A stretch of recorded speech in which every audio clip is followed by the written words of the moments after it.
Dahil sa pagpapatuloy na operasyon ng pulisya kontra iligal na droga, 3 individual ang naaresto sa ikinasang bypass operation ng pulisya sa Ozamis City. Tinutukan niya ni Patrolwoman Riza Sahonia.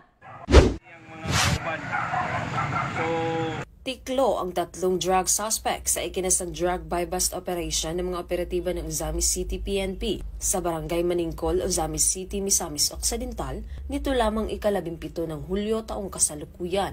Kinilala ni Police Lieutenant Colonel Harvey Abellanosa, officer in charge ng Ozamis City Police Station ng mga drug suspect na sina alias Ipoy, 37 taong gulang, alias Michael, 29 na taong gulang at alias Adam, 22 taong gulang, mga lalaki at mga residente ng nasabing lugar.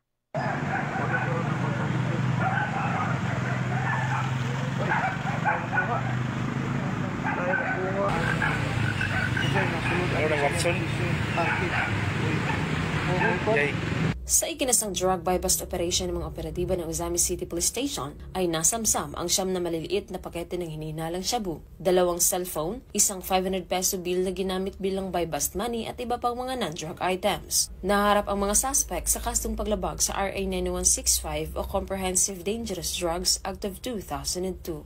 Mula dito sa Northern Mindanao, ako ang inyong Police News Network Correspondent, Patrolwoman Riza Sahonia, alagad ng batas, tagataguyod ng balitang pulis.